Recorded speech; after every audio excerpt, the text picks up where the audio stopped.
आज का जो टॉपिक है जिस पे हम बात करेंगे वो है स्कैंडिनेवियन कंट्रीज़ और सोशल वेलफेयर सिस्टम। ये एक तो मेरे दिल के बहुत करीब है क्योंकि मैं पिछले 20 साल से नॉर्वे में रह रहा हूँ, और दूसरी बात ये कि क्योंकि हमारे प्राइम मिनिस्टर इमरान खान साहब भी पिछले 25 साल की स्ट्रगल में हमेशा स्कैंडिनेवियन कंट्रीज़ को रेफरेंस पॉइंट के तौर पर यूज़ करते हैं और वो पाकिस्तान के अंदर सोशल वेलफेयर सिस्टम को राइज करना चाहते हैं। तो आज हम लोग मिलकर ये समझने की कोशिश करेंगे कि आखिर वो ये क्यों चाहते हैं और साथ में सोशल वेलफेयर सिस्टम की क्या खासियत है। तो हम लोगों ने सोचा कि अब वो वक्त आ गया कि शायद हम अपने एक्सपीरियंसेस को शेयर करके पाकिस्तान जो एक अपकमिंग यंग नेशन बनने जा रही है और ख़ास तौर पे जो पाकिस्तान की यूथ है इसे एक तो गाइड किया जा सके, दूसरा मोटिवेट किया जा सके, और तीसरा ये कि शायद हमारी कुछ गलतियों से और कुछ इन मुल्कों की पुरानी गलतियों से हम लोग सीखें।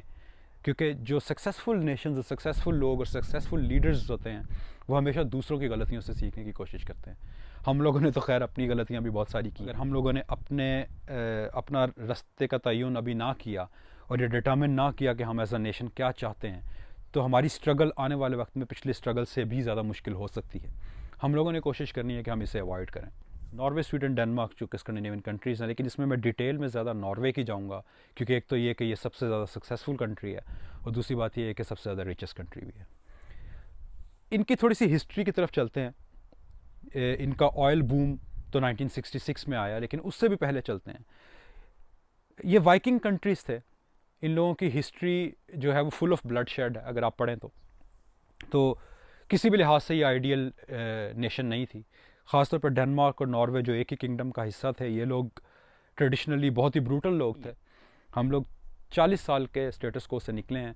हमारे पास तमाम अपॉर्चुनिटीज़, हमारे पास मैन पावर, हम न्यूक्लियर पावर हैं, हमारे पास कामयाबी के तमाम वो रास्ते मौजूद हैं जो इन लोगों के पास मौजूद नहीं था। 1966 में जब यहाँ पे ऑयल डिस्कवर हुआ तो चूँकि ये अपना कोर्स चेंज कर चुके थे और ये एक नई कौम बन चुके थे, इन लोगों ने सोचा कि हम पैसे को देख के शॉर्ट टर्म डिसीजंस चेंज नहीं करेंगे, हम लोग उसी रास्ते पे चलते रहे, हम ये पैसे को फौरी तौर पे यूज़ नहीं करेंगे। इन लोगों ने तमाम पैसा और इनकम को, ऑयल बूम को एब्जॉर्ब किया और एक पॉट में डालना शुरू कर दिया। उस पॉट को इन लोगों ने लोगों की फलाह पे लगाने का प्लान किया, लेकिन जो सेक्रीफाइसेस उन्होंने दी वो सेक्रीफाइसेस ऐसी थी कि तमाम पैसा होने के बावजूद इन लोगों ने 1960s, 70s, 80s में इंतहाई सादा लाइफ गुजारी और अभी भी ये सादा लाइफ गुजारने के लिहाज से मशहूर हैं। इनमें किसी किस्म का शो ऑफ नहीं है और तमाम यहाँ पे ऑलमोस्ट हर बंदा जो है वो डॉलर मिलियनर है, लेकिन इसके बावजूद वो इंतहाई डाउन टू अर्थ हैं। अपने इर्द गिर्द के लोगों में कभी शो ऑफ नहीं करते। घर के अंदर तमाम आसाइशें मौजूद होंगी पर घर के बाहर इवन घर का एलिवेशन और हर चीज़ भी इतना सादा बनाते हैं ताकि ये ना फील हो कि मैं किसी को नीचा दिखाने की कोशिश कर रहा हूँ। सोशल वेलफेयर सिस्टम जो इन लोगों ने राइज किया, जिसकी सेक्रीफाइसेस का मैंने आपको थोड़ा सा जिक्र किया, ये है क्या। नॉर्वे की मिसाल ले लें आप। इन लोगों के पास इन लोगों ने 1996 के अंदर एक और डिसीजन लिया कि अब हम चूँकि ये सब कुछ अचीव कर चुके हैं और हमारे पास इनफ पैसे हैं, इन पैसों को हम लोगों ने इन्वेस्ट करके अपने आने वाली नस्लों का भी ख्याल रखना है। तो 1996 में सिर्फ 200-300 मिलियन डॉलर्स से इन लोगों ने एक इन्वेस्टमेंट फ़ंड जो ऑयल बेस्ड था वो स्टार्ट किया। और अब इस बात को फॉलो कीजिएगा काइंडली।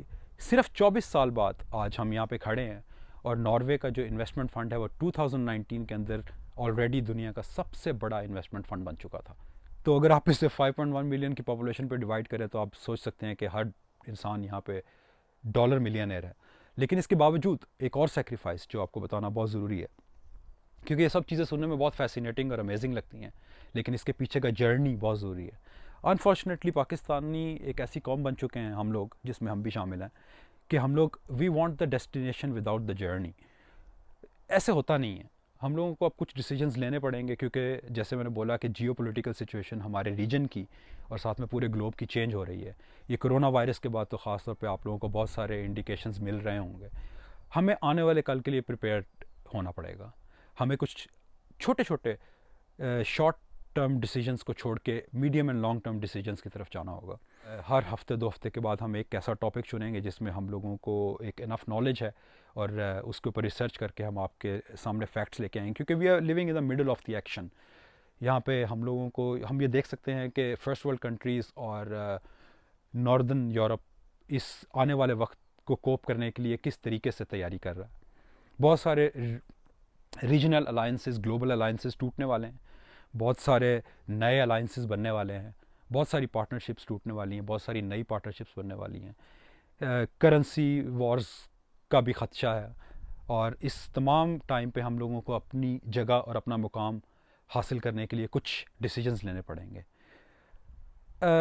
थोड़ा सा मैं आपको ये बताऊं कि इन लोगों ने ये जो सेक्रीफाइसेस दी, ये सेक्रीफाइसेस अभी भी कंटिन्यूड हैं, क्योंकि सोशल वेलफेयर सिस्टम बनाना और इन प्लेस करना ये एक चीज़ है, फिर इसे मेंटेन रखना एक और चीज़ है।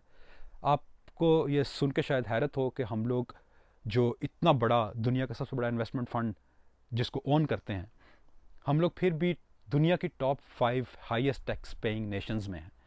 25 to 40% डायरेक्ट इनकम टैक्स हम देते हैं, और उसके बाद 25% VAT देते हैं, कुछ लग्जरी टैक्स देते हैं। इन तमाम टैक्सेस को अगर इकट्ठा किया जाए तो 80% तक जो हम कमाते हैं वो वापस उसी पॉट में चला जाता है। लेकिन हम लोगों को इसमें इतना ऑब्जेक्शन नहीं है, क्योंकि हमें पता है कि ये पॉट जो है ये किसी पॉलिटिशियन की जेब में नहीं जा रहा, ये हमारी ही फलाह पे लग रहा।